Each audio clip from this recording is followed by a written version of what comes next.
I once had a pastor, he could put anything into an acrostic. You give him any passage, he's got a 4-letter acrostic to go with it. You give him a situation, 4-letter acrostic to go with it. And I remember one time he was telling a story. And the story has stuck with me. It's been years now, over 20 years. And he was talking about just an ordinary, everyday situation, kind of like Jesus does when he's telling one of his parables. Talks about a farmer throwing seed, or talks about a fisherman out doing something. This guy was talking about this teenage boy who was playing basketball with his friends out in the driveway. And while they were playing basketball out in the driveway, the guy got bumped in his face and lost his contact lens. And he spent about 30 minutes looking around for the contact lens. And then he stopped to all the other guys and he said, "Hey guys, you can't do anything. You can't step on my contact lens. We got to find this contact lens." They're about an hour into searching. All these teenage boys down on the ground, crawling around on their hands and knees, looking for this contact lens. And then the mom comes out and says, "Honey, what are you doing?"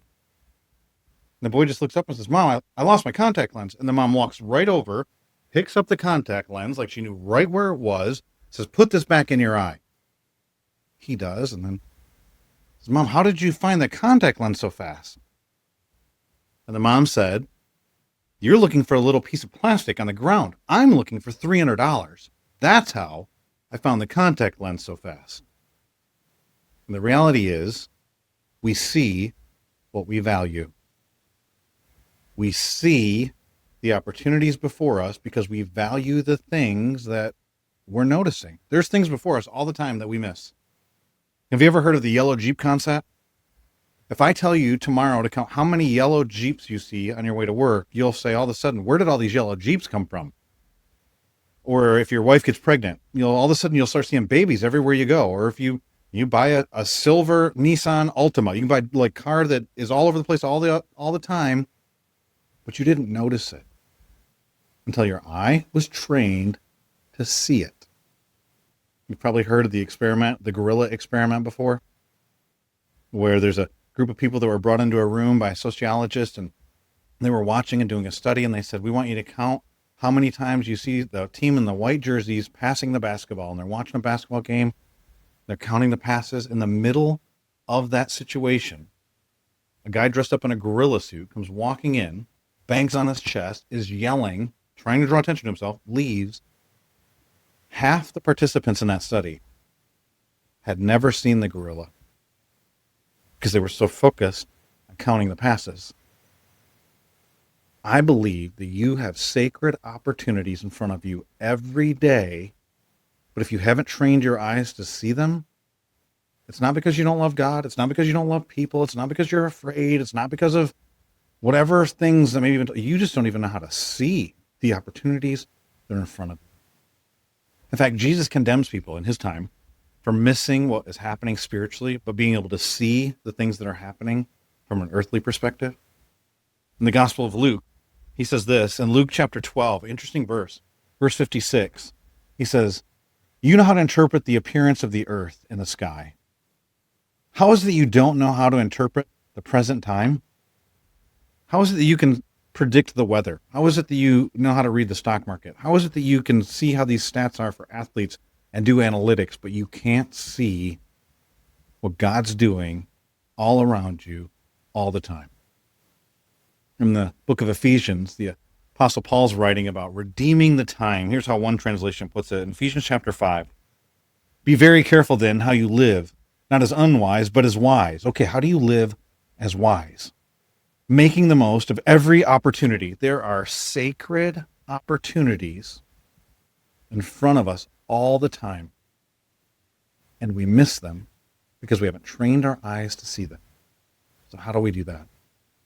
I'm going to give you 4 easy things to be thinking about, that if you'll think about them on a daily basis, maybe pick one for Monday, one for Tuesday, one for Wednesday, and just cycle through these things, you'll train your eyes to see sacred opportunities. The first one is an L. I'm going to give you an acrostic to honor a mentor of mine. The acrostic spells lens, L-E-N-S. But the L in the lens is for listen for weight. Listen for weighty comments that people say. Sometimes you ask a simple statement like, "How are you doing today?" Or "How's it going? How's this quarter been? How is the report coming?" Like different stuff. And some people will say things that are very heavy. Like normally you expect people to say, "It's fine. Things are good. Oh, the normal. I got to get this thing done." But every once in a while, somebody drops in something like, it's been the hardest year I've ever had. I'm just trying to get by. I'm hanging on by a string, like those types of things. And then our tendency is to say stuff like, well, hang in there. And we mean well, but hang in there doesn't help with the weight of a statement like it's the hardest year I've ever. And so I want to encourage you, listen for weight. So what should I say? What should I say if somebody says something like that? How about just being curious and ask questions like, tell me more about that. Or that must be hard. What do you mean? What's been so heavy for you? Or just say to somebody, even pause, like, whoa, that's a big statement. And then see what they say. Some people just want to be seen. In fact, it's significant in the Bible when you think about people noticing opportunities, and how it changes their life forever. But even more when people realize they've been noticed. Think about Hagar in Genesis chapter 16. She's used and abused by the father of our faith, Abraham. And then when she's out in the wilderness, forgotten by everybody, God calls her by name. Angel of the Lord appears to her. Hagar, where did you come from? She's probably never been asked a question like everyone just uses. She's a woman. She's a slave. She's not even a Jew. And the God of Abraham is speaking to her, and then she gets to be the first person in the Bible to name God. El Roy, the God who sees, because you've seen. And God does not relieve her situation. In fact, he tells her to go back to a difficult situation. That's not what anybody would want in that situation. But she goes back knowing she's been seen. Being seen is significant. Listen for the weight of people that are asking to be seen that we often miss. Not because we're mean, not because we don't care. We're just busy. We're distracted. We haven't trained our eyes and our ears to notice. And the E in lens is explore more.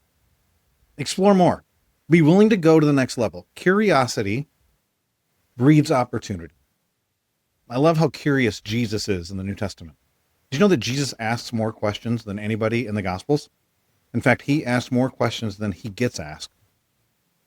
Most scholars count that he was asked about 183 questions, but he, Jesus himself, asked over 300 questions. Of the 183 questions that he's asked, he only directly answers 3. Oftentimes, he answers questions with questions. Think about the rich young ruler. He comes to him, good teacher, what must I do to be saved? Now, most Christians be biting out I got the information. I know the answer to that. I can tell you the thing. Jesus says, why do you call me good? He's pushing to another level. If he just tells this man information, this man treats relationships like transactions, and he's actually hindered from coming to God because of his wealth. That's where he finds real security. That's where his trust is really at. Not saying it's wrong to be wealthy, but for this guy, it was blocking him from seeing God. So Jesus goes to the next level, pushes him. Sell all your possessions. And then Jesus doesn't say, give it to me, like a TV evangelist does. He says, sell all your possessions and give it to the poor. Then you can come follow. Because you won't be hindered by this thing that's stopping you from seeing who I truly am, who I was trying to reveal to you by asking you the question, why do you say that I'm good? No one's good, not one. But I am, because I'm God. But he had to push to the next level. For us, it can be like saying statements to a teenager that's always joking about every situation. Say, why do you joke all the time? I just like to have a good sense of humor. They might be covering up pain.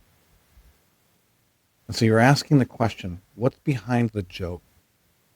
And for a lot of people, a sense of humor, and I've done this myself, is a way to keep people at a distance. A lot of people, success, performance, a way to keep people at a distance. So you ask questions that are just general curiosity. How did you become so successful? What is the key to your success? And then they tell you.